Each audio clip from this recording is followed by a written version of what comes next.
what I'm going to do is offer some points for consideration for debate about professional qualifications. My main target, I suppose, is the so-called outcomes-based qualifications that we find in the English-speaking world. I think the continental countries have been far more resistant to this movement, although when you hear Germans speak about soft skills, as they do sometimes, you begin to wonder a little bit. So my main target is going to be the emphasis on skills and the downplaying of knowledge in professional practice and resulting poverty of curricular and assessment practices in this model. So really I'm offering some points for debate here, both about curriculum and about assessment. So the starting point is that a professional occupational qualification is a social guarantee that the holder can practice the occupation. A guarantee brings security, not certainty. There's always a danger of false positives, for example, and we need to consider through assessment how that security can be achieved, and I'll talk about that in the latter part of this presentation. So here are some of the issues I'd like to consider. How do you design qualifications? What range of attributes should they cover? What constraints are operative on their design, including, to use Blake's phrase, the constraints we impose in our own thinking about qualifications? And then finally, how can they provide a guarantee of competence? So they're questions of design. And again, in the English-speaking world, it's relatively unusual to see much said about the aims of qualifications. And the design principles tend to be rather different. You start from the bottom up and then build your qualification from aggregates of skills or items of knowledge. That's very much related to the so-called outcomes-based mentality, where we focus on outcomes of a qualification, which are usually expressed as skills, and then they're built up into something larger. But there is another way of doing it. You can start by asking what are the aims, and then go on to see what's needed to fulfill those aims. So here's an example. I've just distilled some of the documentation around medical doctors in two countries. So in England, for example, you will see that a medical doctor has to conform to good medical practice, and there is a list of compliance standards there at the start of the documentation. If you look at the German specifications, by contrast, there is something like an overall aim for the medical doctor, someone with scientific and practical competence who takes individual responsibility, is capable of further education in medicine, and deepening and extending existing competencies. And then you work your way down to the attributes needed to satisfy those aims. So let's look at aims a bit more closely. Obviously, a vocational professional qualification has got to have vocational aims. That goes without saying. But we also need to consider whether the individual seeking the qualification is extending their personal education.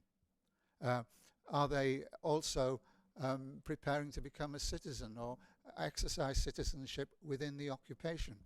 For example, in France, all qualifications rather, have to have individual civic and vocational elements in them. Obviously, different emphases depending on different qualifications, but that's a general principle. So what attributes does the professional need? Here are some possibilities. Know-how, and I'll leave that phrase know-how as it is for the moment, come back to that. Knowledge, and also attitude and character, which again is not something we're that familiar with in the Anglosphere, but is quite important in some countries, professional and vocational qualifications. And some of these attributes, and I think particularly know-how, may be poorly understood. So I'm going to suggest that we actually unpack know-how a little bit and distinguish between these, what I've called skills, a term which German has for transversal abilities. You struggle to translate it into English. That's probably the best I can come up with. Germans call them Fähigkeiten, and they're very important in the dual system qualifications as well as in professional qualifications. There's the ability to manage projects and something else called occupational capacity. Again, some of these ideas are relatively unfamiliar in the Anglosphere. So let's look at skill first of all. Obviously, as manual dexterity, it involves the application of technique, but there are also, we should bear in mind, intellectual skills. And they are to be exercised in operational conditions if they are to be useful. And what I mean by that is that they are to be exercised within the exigencies of the workplace in terms of safety, coordination with colleagues, time and financial pressures, and so on. So let's have a look at these transversal abilities or Fähigkeiten. Here are some typical examples. The ability to plan, to coordinate, communicate, to control, and to evaluate. The focus here is on what is to be achieved, not on the skill needed to achieve it. That sounds like a bit of a subtle distinction. I'll try and explain it with an example. And with transversal abilities, they can be multiply realized. You can use different skill sets to realize the ability. And the important point here is that skills can be exercised without the ability being manifested. So I can use communication skills without communicating successfully. Well, does that sound paradoxical? Well, consider this example, and this is from a colleague working in our medical school. You teach intending doctors how to communicate with patients. And in the curriculum that they use, I think it's a typical one in a British medical school, the students learn communication skills to maintain eye contact, proper posture, use non-technical vocabulary with the patient, reassuring tone of voice, and so on. And you can do all those things and you can tick the skill boxes, but you may still be unable to communicate with patients. If your focus is on the skills you're using rather than communicating, informing and reassuring your patient, you're not going to be an effective communicator. Here's a quote from Marx about project management, the well-known bee and the architect. I'll just make one comment about it. Perhaps strangely for Marx, it's a very individualistic interpretation of what one might call project management. You've just got the solitary architect, whereas in reality, projects are managed in teams. There isn't a clear divide between a task and a project, but I differentiate in terms of complexity, length, difficulty, and the distance of the outcome, the teleological focus. And again, project management is an important part of the know-how in many of the European professional qualifications. And there are a number of points, which I won't go into them here, but I think they are points worthy of consideration, whether or not planning and the execution are discrete activities, or is there more of a dialectic relationship with them. Is this kind of agency solitary or social? Refer you back to the Marx quote. And in this context, again, these project management abilities are likely to be social ones if they're to be carried out successfully. And then finally, occupational capacity. Again, there's a German term for this, berufliche Handlungsfähigkeit, for the complete ability to manage the occupation. And again, it's not really recognized in the Anglosphere, but is a stated aim in some BET systems, though you might find it in some forms of professional education in England, not, interestingly enough, teaching. So it presupposes the ability to manage a project. It involves a grasp of the scope of the occupation and an understanding of change and evolution within the occupation,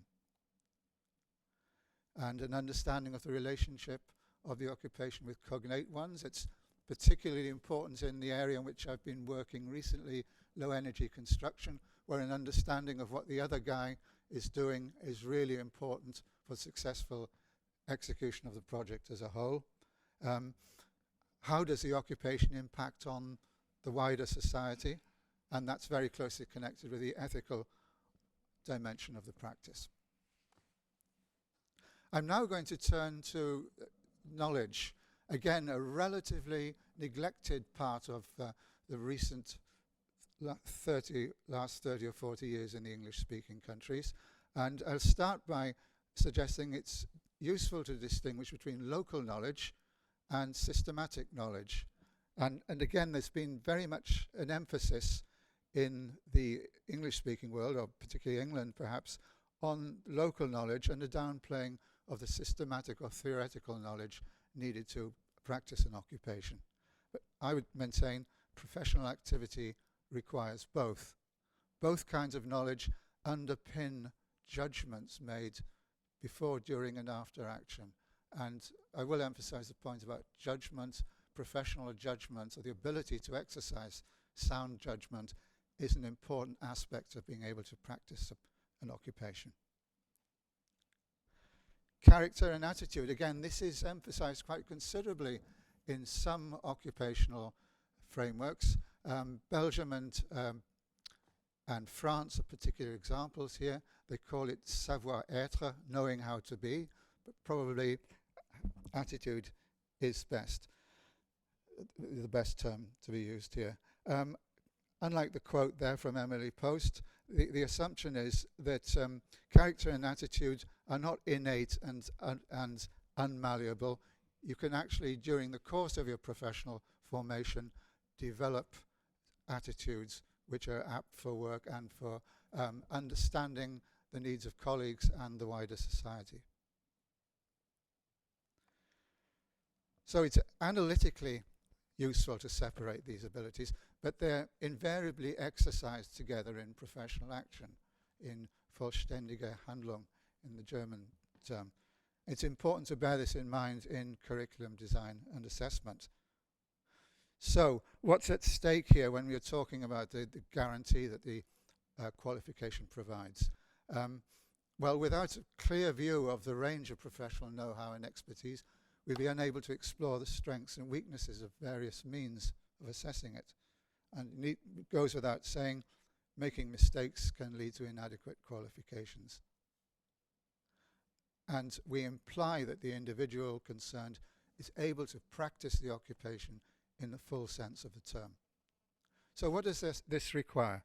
The candidate is actually able to do the actions and make the judgments implied, able to act as a member of the occupation, is able to act in variable, complex and unpredictable circumstances, and to work at a high standard.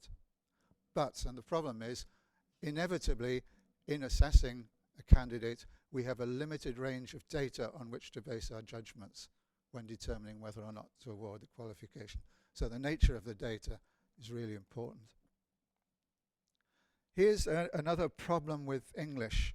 There are two senses of know. There's an ambiguity about know-how. It can mean you're able to do something, or it can mean you can give an account of how to do something. French and German don't have that problem, so I think in German to give an account of something is you'd use the verb wissen wie on the one hand, and you'd use können for the ability sense. And you've got savoir comment faire and savoir-faire in French. You find this problem a lot in English qualifications. The candidate knows how to plant crops. This is from an agricultural diploma qualification. Well, what does that mean? Does that mean the candidate can explain how to plant crops, or does it mean they can actually do so? And it's deliberately left open because with this qualification, the candidates have limited access to real farm conditions. So it's what we call weasel words here. You're deliberately exploiting the ambiguity because you know there's limited opportunities for practice. So what's the relation between the two? Well, if I know how to give an account of something, that doesn't mean that I can actually do it. But on the other hand, is it adequate alone just to be able to perform the action without being able to give an account or explain what you're doing? And I'm going to suggest that that isn't adequate either. So when we look at human abilities, there are a number of attributes that we need to satisfy ourselves about. To say someone has the ability, there's got to be an element of repetition, repeatability. I should be able to lay bricks on future occasions, not just now. My ability should be reasonably stable. I should be able to maintain a consistent performance. And again, paradoxically, and in a slightly contradictory way, performance needs to vary as well as being stable. I can lay bricks in a range of varying conditions. In addition, I need to be able to demonstrate intentionality, why I did X rather than Y. Don't actually have to consciously formulate it, but we must be able to attribute purposiveness to one's actions. One should be able to some extent, to provide an explanation of what one's doing, which would include the technique used and any elements of variability which the situation may require. And finally, action requiring know-how is almost always appraisable according to norms relating to the quality of a performance, e.g., she handled the clients tactfully. This is an element of professional action which is difficult to assess and has been largely neglected again in the Anglosphere, and it'd be interesting to come across some examples from other areas. Let's just exemplify this a bit. So with a bricklayer, the work is repeatable. It results in consistent performance. The performance will vary according to circumstances. The bricklayer understands the purpose of what they're doing, and they should be able to explain within limits why they've done what they've done. And for more advanced operations, you may require some theoretical knowledge. And the work is evaluable. We may assess it according to standards of excellence. Again, this is a possible requirement which isn't always there in the qualification. So one can use technical, aesthetic, and moral criteria to evaluate performance. So what are the problems with assessment? Obviously, I think we'd all agree we need a demonstration that candidates can do what the qualification presupposes they should do. But variability means that performances will vary according to circumstance, and evaluability suggests variability across different individuals as well as occasions. So a single in situ performance may not be adequate to form a good idea of someone's know-how. And this is one of the problems with qualifications like the NVQ in the UK, that there's an excessive reliance on single one-off in situ performances. So we need to explore intentionality. Why did you do F rather than G on that occasion? Or explicability. Why did you do it in that way on that occasion? There are also the hypothetical situations, because we cannot assess every possible professional situation that the candidate is going to find themselves in. So we need to explore what would you, or why would you do such and such rather than so and so in these circumstances? Or would you do that? And how would you do it in these circumstances? So we have to move beyond the in situ performance. And in particular, we need to eliminate what I've used the phrase of Jonathan Bennett here, fake and frozen know-how, where somebody is able to do something without knowing how to, fluke performances, beginner's luck, that kind of thing, where the candidate simply cannot explain at all what they've done. I'm not saying you should always give a complete explanation, but you should be able to give some explanation. And then there are the cases of frozen know-how. You can perform perfectly well in some circumstances, but be flummoxed in others. So the variability dimension is missing. So we need to satisfy ourselves that the candidate can operate in realistic or operational conditions, including making appropriate professional judgments, drawing on theoretical considerations. So in this case, for our bricklayer, that would mean practicing the relevant technique under those constraints. But it could also mean making judgments about the feasibility of certain proposed techniques based on considerations derived from, say, material science or building physics. So the second order know-how, the transversal abilities which I've mentioned, are more complex cases where we might well wish to combine practical assessment, responses to hypothetical situations, and post hoc explanation.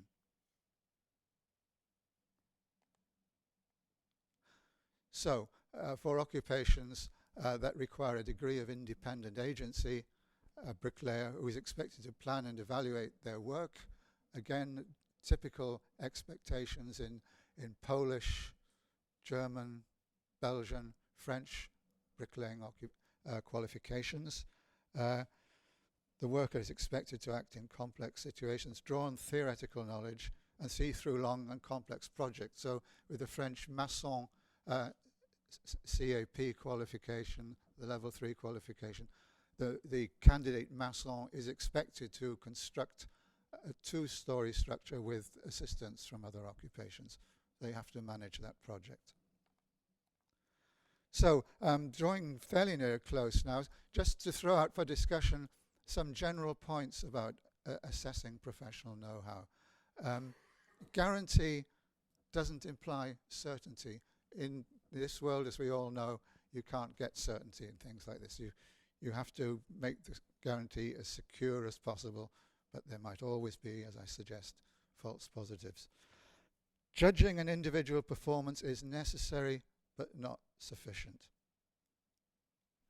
Individual performances will give a good basis for evaluating the quality of know-how, supplemented by some form of explanation. Now, to go back to this issue of giving an account, clearly, as I've suggested, it's never sufficient to establish ability. You have to be able to perform, but sometimes you do need to be able to give an account to show, for example, how you would perform in different circumstances, why you would do such and such rather than so and so, and also intentionality. You understand why you're doing what you're doing rather than something else, how it might coordinate with a cognate occupation, and so on. Assessing skills is clearly important, but you also need to be able to assess the transversal abilities, and that suggests something more like project management assessment rather than the ability to assess certain tasks. Not just fitting together a staircase, but constructing a staircase and stairwell, for example, or my example of building a 2-story structure. We may also want to assess individual characteristics, or, to use an old-fashioned phrase, virtues. This will involve judging how a professional acts in fully operational conditions, including in relation to colleagues and clients. And we may also wish to assess occupational capacity, including such factors as understanding the history and trajectory of the occupation, how it interfaces with other occupations, and its wider impact on society. What does this mean for professional qualifications? There must be opportunities for practice in operational as well as simulated conditions. There must be some kind of rationale for the practice in terms of a theoretical background. There needs to be some element of project management, and there needs to be both individual responsibility and teamwork involved. So Marx's architect working on their own won't really cut it here. Just to finish off now, I'm going to show you what all this might mean in terms of curriculum design.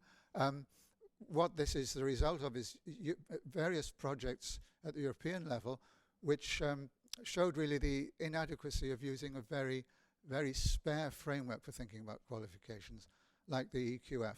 And what I've done here is not the invention of myself or colleagues, but actually putting together what you find across different vocational and professional qualifications in Europe. So typically, they are concerned with aims, liberal, civic, or vocational. And very often they are designed starting with the aims and working downwards. So there's a divide very often between the personal characteristics required and the actual occupational competence. So knowledge will consist of both contingent local knowledge and more systematic theoretical knowledge.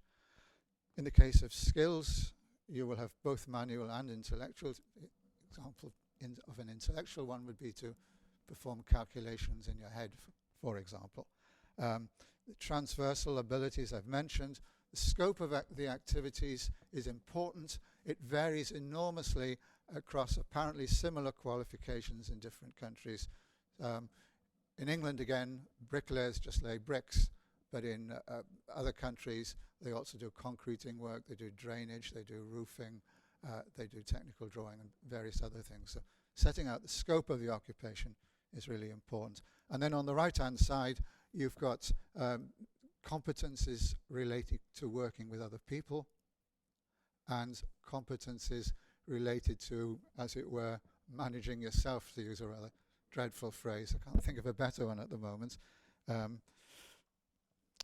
So how does that actually work out in practice? Well, I'm just going to show you. This is an example. I hope you can read it. What we've got here is that table exemplified with some data from the project I worked with Linda Clark on low energy construction. And these are construction occupations.